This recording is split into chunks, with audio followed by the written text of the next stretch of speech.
Olá, meus irmãos, louvado seja nosso Senhor Jesus Cristo, para sempre seja louvado. Bem-vindos a mais um vídeo do canal.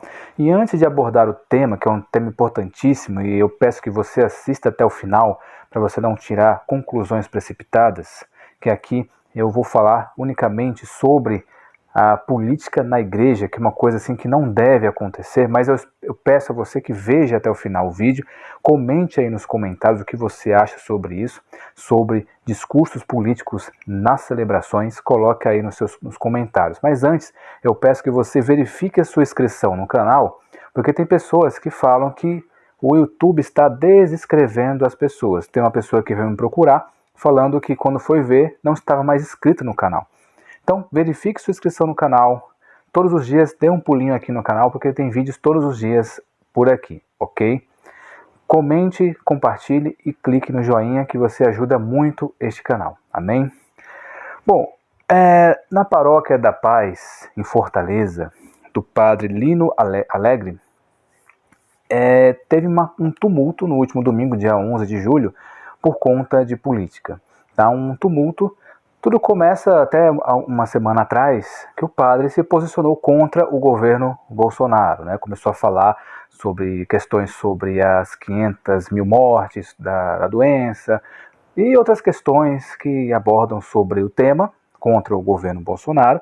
E nesse último domingo ele falou novamente, falou que ia querer chamar o MST e falou um monte de coisa seguindo a pauta esquerdista. E isso tirou a paciência de um homem que estava na missa, na celebração, e começou a criticá-lo, e se exaltou e começou a falar alto no meio da igreja, foi até o altar querer tirar satisfação com o padre. E os fiéis o expulsaram da igreja, retiraram ele da igreja abaixo de protestos. Aí teve uma mescla de protestos, gritos, uns a favor do Bolsonaro, outros falando para ser respeitado a igreja, respeite a igreja, respeite a igreja.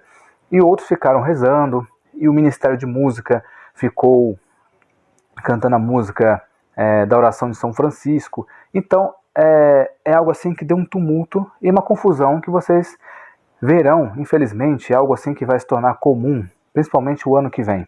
Por quê? Ano de eleições.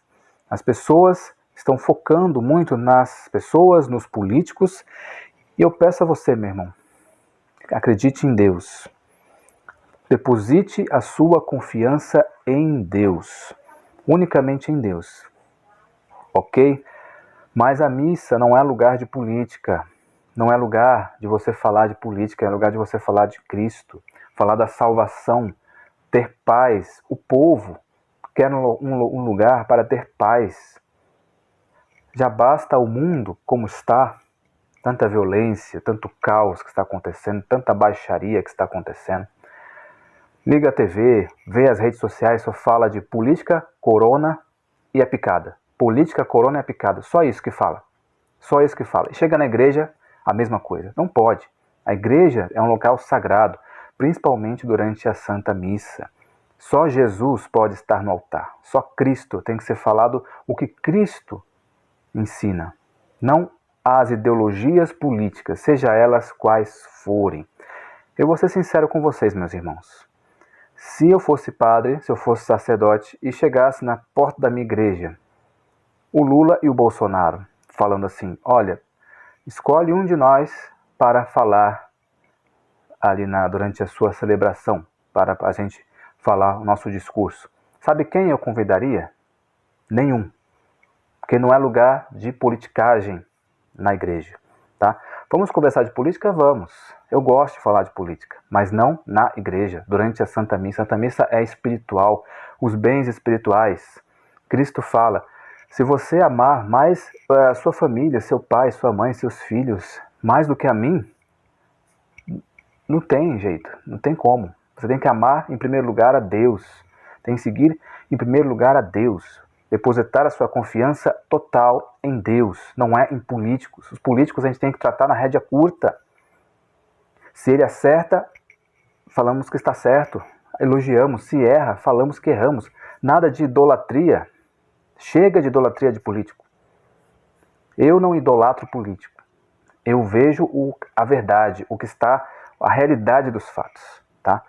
Se é para apoiar, vamos apoiar de uma maneira sensata, de uma maneira séria, não de tratar como um salvador da pátria.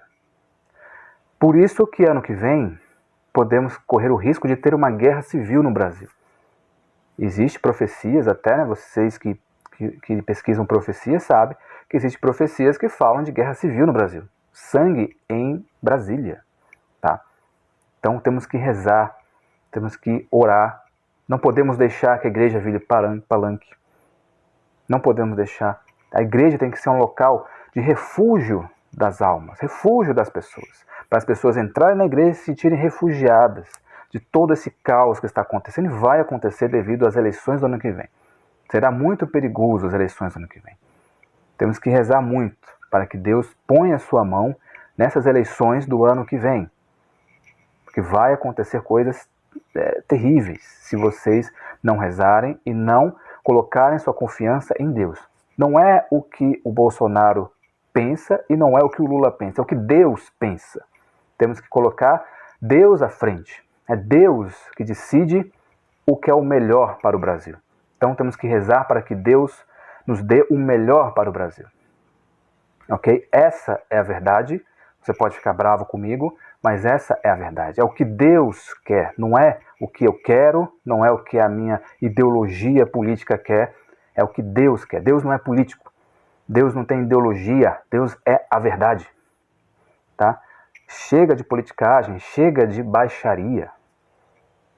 Nossa igreja não pode ser palanque político. Nós podemos conversar sobre política, podemos ter o nosso candidato, a pessoa que a gente quer votar, a pessoa que a gente quer apoiar, a pessoa que mais combina com as nosso caráter, o que a gente acredita, que chega mais próximo do que a gente acredita, pessoas que se dizem cristãs, mas não podemos depositar uma total confiança no ser humano, no homem, principalmente político. Porque o político, de 4 em 4 anos, ele vai à igreja. Aí, 6 da manhã, ele vai na missa católica, na igreja católica. 10 da manhã está no culto protestante, 4 da tarde está no centro espírita, 7 da noite está no centro de Umbanda, e no outro dia vai para a loja maçônica. Tá? Esses são os políticos. Então, aqueles que promovem uma coisa mais assim, do nosso jeito, que a gente quer para o nosso Brasil, de uma maneira melhor para o nosso Brasil, de uma maneira que o cristianismo não seja tão perseguido, que tenhamos um país sério, de verdade, nós apoiamos tal político, político A, político B. Mas, em primeiro lugar, Deus. Em primeiro lugar, a salvação. Os padres não estão mais falando da salvação, esses padres da teologia da libertação. Eles falam apenas de revolução, de política, de social. Não, é humanidade. Amar o próximo, amar a todos. Na realidade, meus irmãos, Cristo nos pede para amar a todos. Se todos se tratassem por igual, seguíssemos realmente o exemplo de Cristo, estaríamos em paz. O mundo estaria em paz. Não teria guerra política. Todo mundo teria o seu alimento. Todo mundo teria onde morar. Mas tudo isso é algo que não acontece. É corrupção. Eu estava até pesquisando que teve um cientista, Nikola Tesla, né, que no passado ele teria descoberto que a energia elétrica poderia ser gratuita, porque é algo natural, você consegue gerar energia elétrica na natureza. E todos nós não precisaríamos pagar pela energia elétrica. E também a gente não precisaria pagar pela água, coisas naturais que Deus deu para a gente de graça. E, no entanto, pagamos pela energia elétrica, pela água e tantas outras coisas. O que aconteceu com esse Tesla? Misteriosamente ele morreu e todos os seus experimentos foram guardados pela CIA. E até hoje ninguém sabe o que ele estava pesquisando. Então, muita coisa está obscura. Não querem que você descubra. O mundo ideal, a sociedade perfeita, a sociedade que todos vivem bem, vivem seguros, vivem em paz um com o outro. Mas isso não é o que prega hoje. Hoje, não importa a ideologia que seja, sempre vai ter guerra, briga, desavença, discussão e egoísmo, dinheiro, corrupção. Tá? Então, nossa confiança total é em Deus, tá? Em Deus. Vamos rezar muito. Peço a você que veja também os vídeos do Frei Gilson, que ele vai estar em Brasília, vai, se não me engano, a partir do dia 27 de julho, depois você vá no canal dele e confirma, que vão ser 3 dias de oração pelo Brasil, tá? Então vá lá, vamos rezar pelo Brasil. Colocar nosso joelho no chão e rezar pela esta nação, porque caso contrário, teremos mais caos, mais dor e mais escravidão neste país. Então que Deus abençoe você e até o próximo vídeo.